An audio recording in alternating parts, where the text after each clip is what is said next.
آج فجر کی نماز کس کس نے پڑھی ایمانداری کے ساتھ؟ فجر کی نماز 1 2 3 4 5. اور کس کے گھر کے اندر آج گھر میں قرآن پڑھا گیا جس کی ماں نے گھر کے اندر قرآن کی تلاوت کی ہو، جس کے گھر کے اندر قرآن مجید کے اللہ کے کلام کی آواز گونجی ہے؟ 1 2 3 4. دیکھو کمال ہے. بچے جس گھر کے اندر قرآن نہیں پڑھا جاتا، اللہ کے کلام کی آواز نہیں، جس گھر کے اندر قرآن پڑھنے والا نہیں، جس گھر کے اندر اللہ کے قرآن کی صدا نہیں، یوں سمجھ لیں کہ وہ گھر، اس گھر میں انسان نہیں جانور رہتے ہیں. کیا رہتے ہیں؟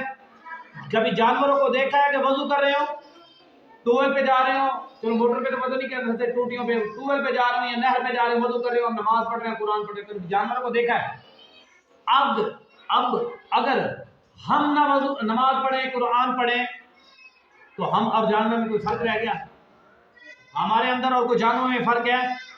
یعنی کہ ایک جیسے انسان ویسے خدا کے لیے بچوں.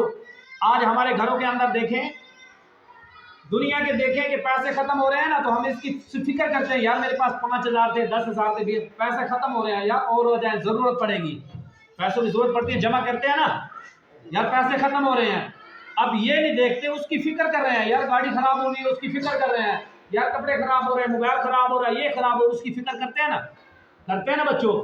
فکر نہیں کرتے تو ہم دین کی نہیں فکر کرتے، فکر نہیں کرتے تو ہم اللہ کی فکر نہیں کرتے، یار ہم اللہ کو ناراض کر رہے ہیں، فکر نہیں کرتے تو ہم اپنی نبی کی فکر نہیں کرتے، اس سنت کی فکر نہیں کرتے.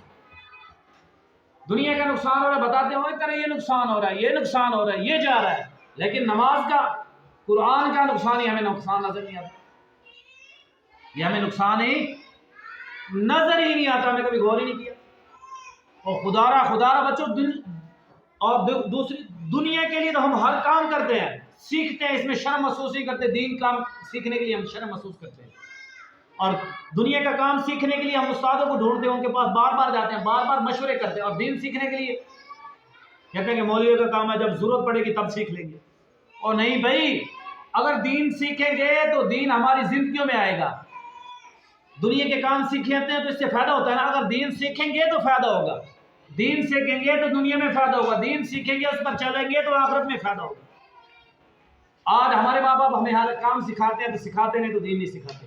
مائیں دیکھ لو، بچے کو سکھائیں گے آپ نے بریانی ایسے بنانی، چاول ایسے بنانے، میٹھے ایسے بنانے، نمکین ایسے بنانے، مچھلی ایسے بنانی، گوشت ایسے بنانا، چائے ایسے بنانا، سالن ایسے بنانا، دال ایسے، ہر ایک کام کے بارے میں بتاتے ہیں، کھانا ایسے بنانا، پراٹھے ایسے بنانا، استری برتن رکھنے ہیں. ہر ماں بتاتی ہے، ہر باپ بتاتا ہے، یار استری میں فلاں کو اتنے پیسے دینے، فلاں کو اتنے دینے، حساب و کتاب بتاتے ہیں.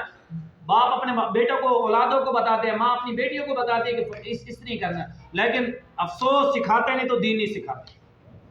ہماری مائیں سکھاتی نہیں تو دین سکھاتی نہیں ہے. کبھی کوئی ایک سینکڑوں میں سے 1 2 مائیں ہوں گی جو دین کے بارے میں اپنی بچی سے کہے کہ بچی نماز اس طرح پڑھنی ہے، قرآن کو اس طرح پڑھنا ہے، نماز کو سیکھ کر پڑھنا ہے، اپنے اللہ کو راضی کرنا ہے، نیک عمل کرنے، نماز اس طرح پڑھو، فجر کی رکعت اتنی ہے اس طرح پڑھنی ہے، ظہر کی رکعتیں اس طرح پڑھنی ہے، عشاء کی رکعت کے اندر یہ پڑھنا ہے، اس طرح پڑھنی ہے، دعا قنوت وطروں کے اندر پڑھنی ہے. کوئی ماں ہوگی، ورنہ ہزاروں ماں ایسی ہیں کہ کہتی ہے بچے کھانا ایسے پکانا ہے. وجہ کیا ہے کہ ہمارے دل کے اندر دین کی عزت ہی نہیں ہے، اہمیت نہیں ہے. خدا را بچے ہوش کے ناخن لو. اگر دین سیکھو گے تو اس کا فائدہ ہوگا، دین پر چلے گو تو فائدہ ہوگا، اللہ کو راضی کرو گے تو فائدہ ہوگا، ورنہ نقصان کسی کا نہیں ہے. میں اللہ کو راضی کروں، اللہ کو خوش کروں، نبی کی سنت پر چلوں تو فائدہ کس کا ہے؟ میرا ہی ہے. اگر آپ چلیں گے، آپ کی ماں چلے، آپ کا باپ چلے، آپ کی بہن چلے، آپ کا بھائی چلے تو فائدہ کس کا ہے؟ بولو فائدہ کس کا ہے؟ تو اگر دین پر نہ چلے تو نقصان کس کا ہے؟ تو ہم اپنا نقصان کرنا چاہتے ہیں. اور نہیں بھائی، دنیا کے نقصان عارضی ہیں. اگر ہم نے اپنے اللہ کو ناراض کر دیا، اپنے نبی کو ناراض کر دیا، نبی کو سنتو ذبح کر دیا، تو دیکھ لو پھر وہ دن دور نہیں جس دن اللہ ہم سے پوچھے گا ہاں بھی بتاؤ کیا کر کے آئے. تو پھر کیا جواب دیں گے؟ ہمارے پاس کوئی جواب نہیں. خدا را بچوں، آج ہمارے پاس موقع ہے، وقت ہے، ہمارے پاس ٹائم ہے، گھڑی ہے کہ ہم اپنے اللہ کو راضی کریں اور نیک اعمال کریں، دین کو سیکھیں، دین کو سمجھیں.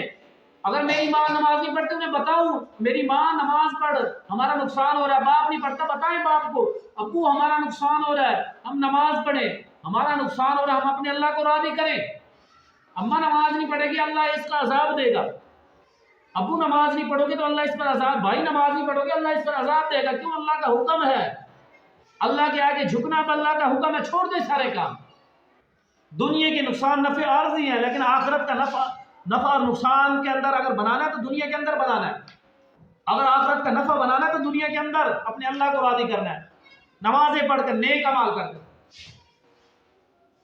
دنیا کی آگ برداشت نہیں کرتے، آخرت کی آگ کیسے برداشت کریں گے اگر اللہ کے حکم توڑ کے گئے؟ اگر اللہ کی نافرمانی کر کے گئے تو دنیا کی آگ کیسے برداشت کریں گے؟ دنیا کی نہیں برداشت کر سکتے، آخرت کی آگ کیسے برداشت کریں گے؟